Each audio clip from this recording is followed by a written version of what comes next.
What's good, YouTube? So I'm back with another iteration of my Swordsoul deck profile, this time with the intent of keeping it under $20. So this is as budget as they come. None of the new 10E cards, which pretty much doubles the price of the deck. If Swordsoul is the main deck you are planning to main, whether that's at locals or with friends, definitely I would advise spending the extra $30 just because it makes the ceiling of the deck a lot higher. However, if you're just trying to play old school classic Swordsoul, honestly, this version of the deck is definitely good enough to compete. With the new 10E stuff, it does make the ceiling of the deck higher and also provides extension through hand traps. However, good old classic Swordsoul can, I feel, in my eyes, compete with the current state of Yu-Gi-Oh!, especially if your locals isn't too competitive. It's definitely one of the best beginner decks as well because the lines are very linear. And the endboards can still be pretty intimidating, honestly. Even without Baron anymore, it can still end on a few negates and possibly hand traps as well. Let's just go straight into the deck profile. We have 3 Swordsoul Moyes. She is a 1 card, level 8 synchro monster. I guess 1.5 card because you do have to have a worm in your hand. She then gets you a level 4 tuner token on the field. And then when you do utilize her to synchro summon, she also gets a draw. So really good, honestly.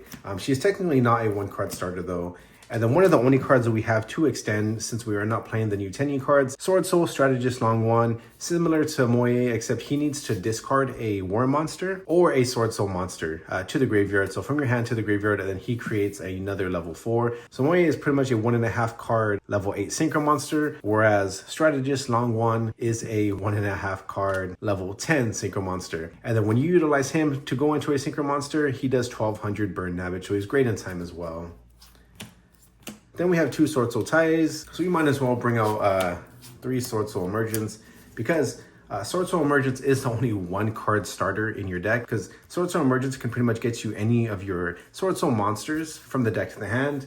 And then if you utilize it to get Tai can then banish Swordsoul Emergence from the graveyard to create a level 4 tuner, which then gets you a level 8 synchro monster. Then when Tai gets used for the synchro summon, you can then use Tai to send one of your 10E monsters from the deck to the graveyard.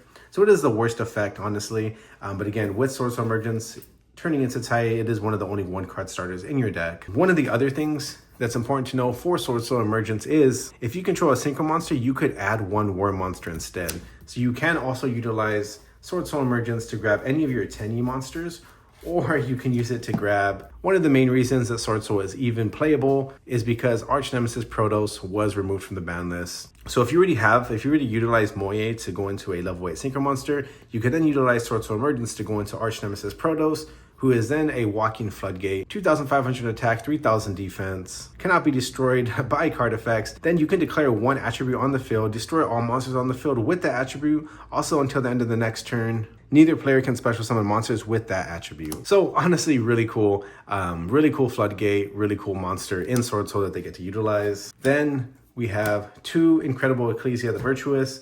So a lot of people play 3. Honestly, it's a great going second card. However, playing Swordsoul pretty much as my main deck on Master Duel for many years now, I just feel like sometimes she becomes a really bad brick. She has basically 2 more copies of Moye, but honestly, if you don't have any other worm stuff, she really doesn't do much as well, and she kind of also can become just a dead card in your hand.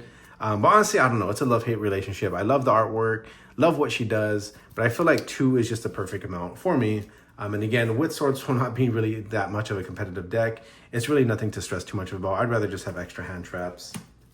Then we have 3 Oshuna, 3 Adhara, 2 Vishuddha, and 1 Shatana. So classic 10E stuff. Shuna gets to banish itself from the graveyard and then special summon one of your monsters from the deck, preferably one of the 10E cards. Usually probably Vishuddha or Shatana. Then Adhara can banish itself and then grab one of your banished worm monsters and then add it to your hand. Vishuddha is a great going second card because it can banish itself from the graveyard or from the hand and then bounce one of your opponent's monsters.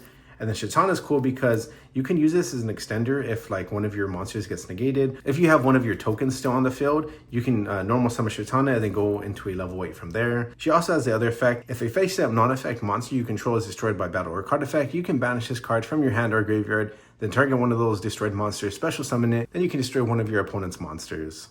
So she does have some defense as well.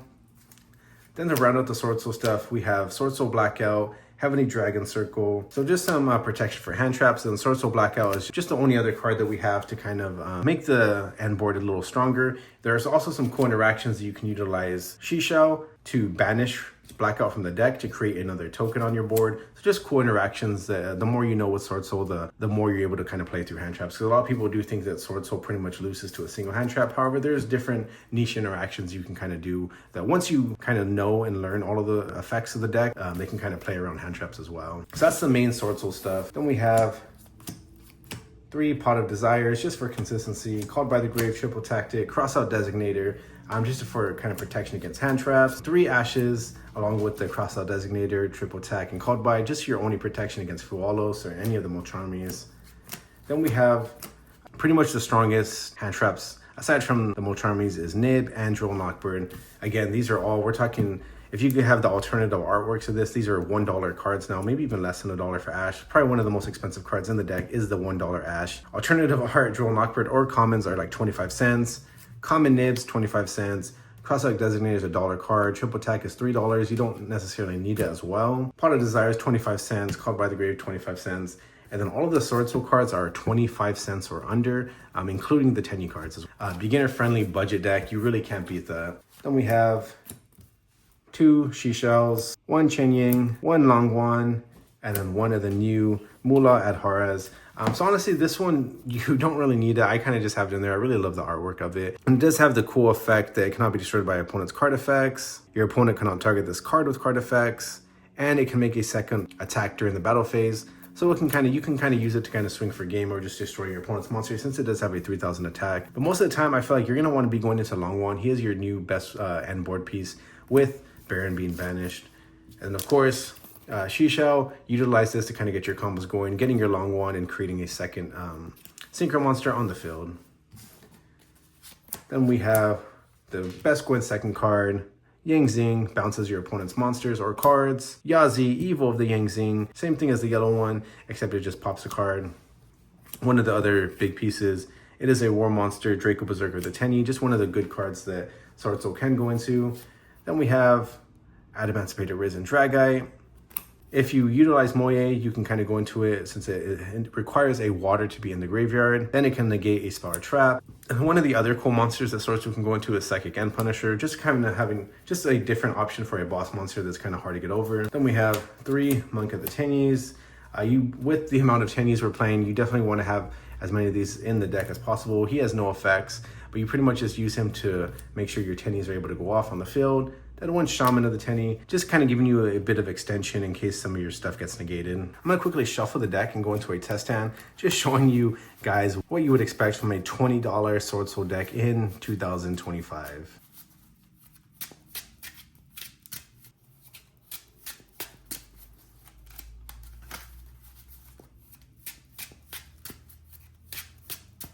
Let's see what we got.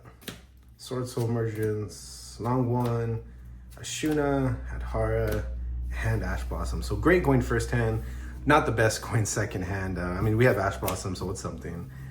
So right away, it seems like we'd want to do Swordsoul Emergence or even Longwan, but I think we're just going to go ahead. I feel like we can just do the Tenyi stuff. That does lock us into war monsters. However, the only monster we wouldn't really be able to go into would be Adamantipator. Everything else is fair game. So yeah, I think we're just gonna go ahead and do the Tenyi stuff. You can even just keep one of them in hand for Swordsoul Longwan. Yeah, I think we're gonna do that. So we're gonna go ahead and special summon Ashuna because we have no monsters on the field. Link off Ashuna into Monk of the Tenyi. We can then banish Ashuna.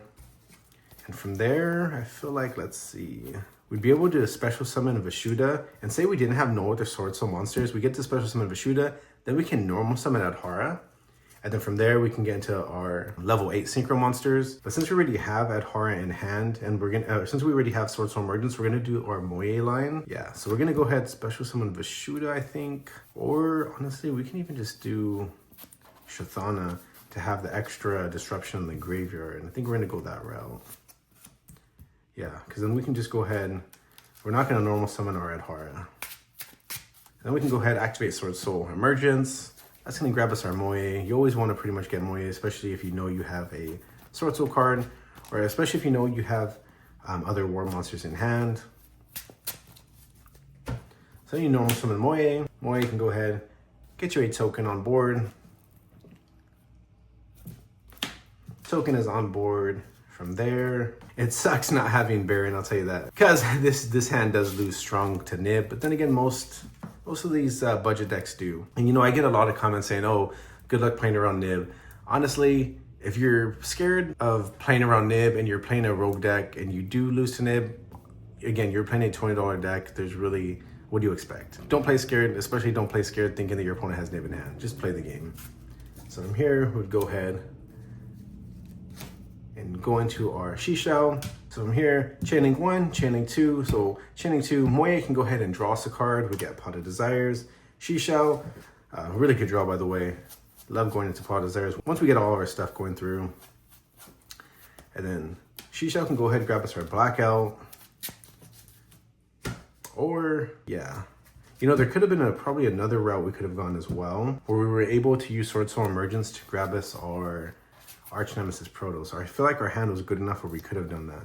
But I feel like our Endboard's still going to be really strong anyways. Because now we can go ahead, discard our Adhara, special summon our Long One. Long One gets another token on board. And then from there, we have different options. We could utilize these two and go into one of our level 8s. Preferably Draco Berserker. But I feel like the best option here is definitely just to go into Long One. Yeah, we'll just go ahead and do that. We burn our opponent for 1200 damage. So if this was game 3, really great going first hand. Let me go ahead and shuffle the deck up.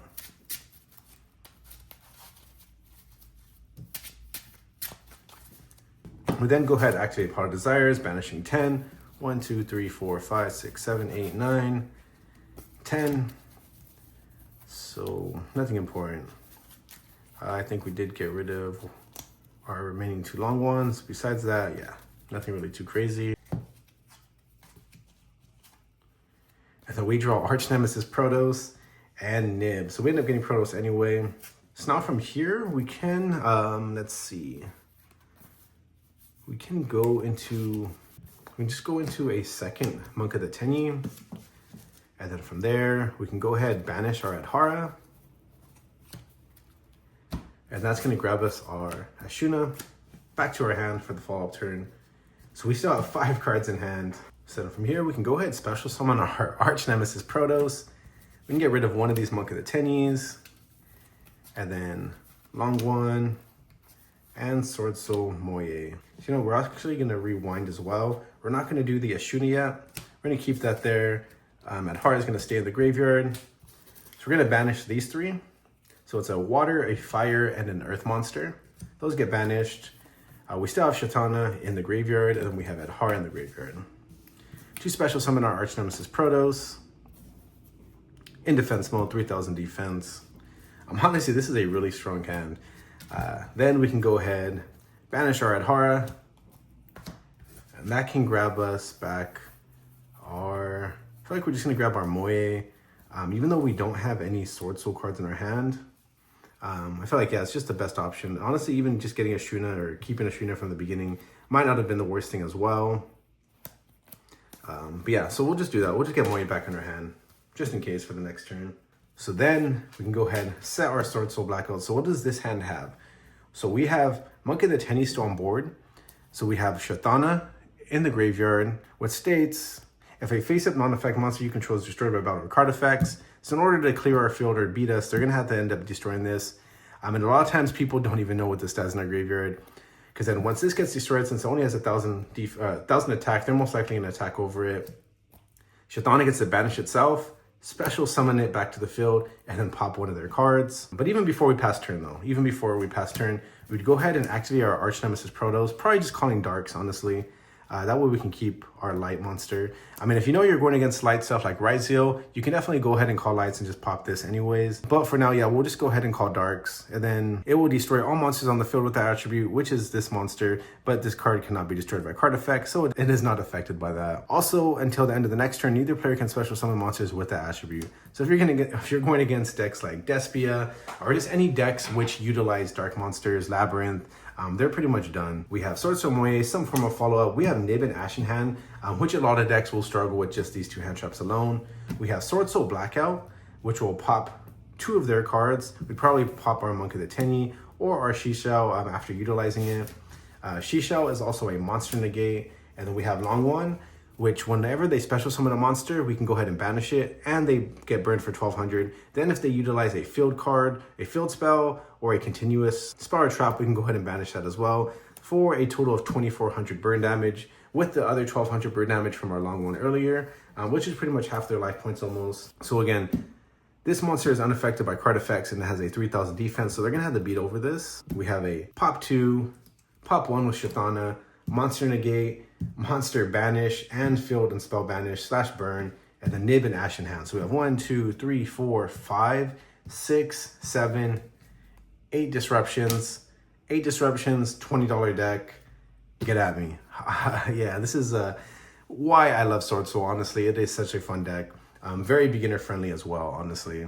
Again, that was full gas though, uninterrupted. But again, if you're just trying to play locals, have fun with your friends, you're not obviously competing in regionals or YCSs with this deck. You're just trying to have fun, play the game. This is a perfect deck, perfect beginner deck. Again, $20, you cannot beat that. If you guys want to see more of the Swordsoul stuff, more combos, other combo lines as well, leave me a comment. Make sure you guys subscribe. But I think that's all I got for you guys today. I'll catch you guys in the next video.